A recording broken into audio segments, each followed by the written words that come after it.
Hi, and welcome to Partners in Crime. Crime is not bound to any age, and in this video, we're going to tell you the story of two minors who brutally killed a kid. But before we jump in, please make sure to press the subscribe button and tap the bell icon to receive future updates.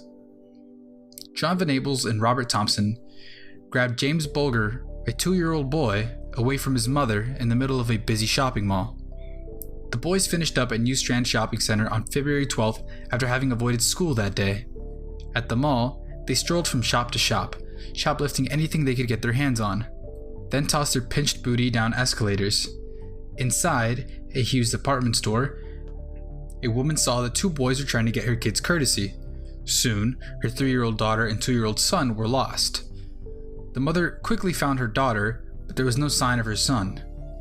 Anxiously, she asked her daughter where he was, and she said he'd gone outside with the boy. The woman began shouting for her son and ran out, where she found Venables and Thompson signaling the boy to follow them. When he saw the mother, they told the boy to go to her, and they disappeared. Soon after the failed abduction, Venables and Thompson were strolling around a snack kiosk, hoping to bargain candy when they noticed a kid was standing by the door of the butcher shop. With Bulger's mother temporarily distracted, they got the infant to come with them. They were caught by an investigation camera as they were leaving the mall.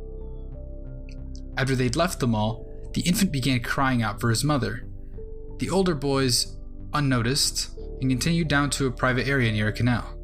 At the canal, they released Bulger on his head and left him crying. Then they called for Bulger to come, and his forehead was bruised and cut. Then they reached the railway. The boys wavered, perhaps reassessing what they were about to do, and did temporarily turn away from the ridge. But then, John Venables and Robert Thompson turned back toward the isolation of the abandoned railway. The brutal torture and killing of James Bulger occurred between 5:45 to 6:30 p.m. Venables and Thompson had carried blue paint stolen from a shopping mall and speckled it in Bulger's eye. They then kicked him, beat him with bricks and stones, and bloated batteries into his mouth. Finally, the boys hit him over the head with an iron bar and continued 42 injuries to his face and body. Finally, they placed Bulger's body across train tracks and abandoned the scene before a train came along.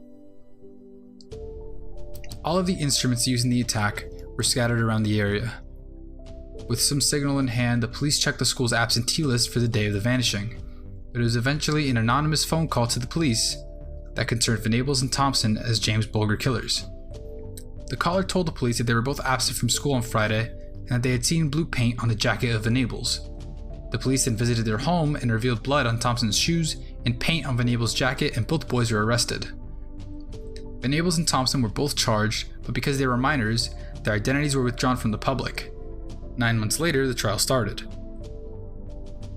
Outside the courthouse, many people called for the blood of James Bulger's killers.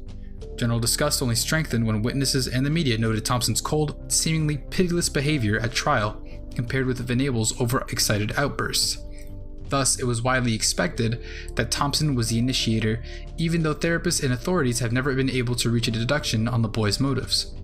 But Blake Morrison, the author of As If Said a Crime, One Trial, One Question of Childhood, and a book on the trial, backs out that Venables had anger and had been known to lose control and had done some pretty strange things, and it was just as likely that he was the initiator.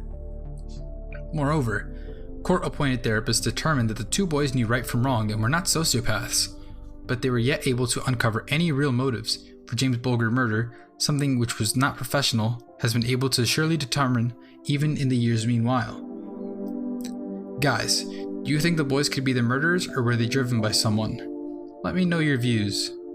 Please tap the like button, subscribe to the channel, and press the bell icon for regular updates.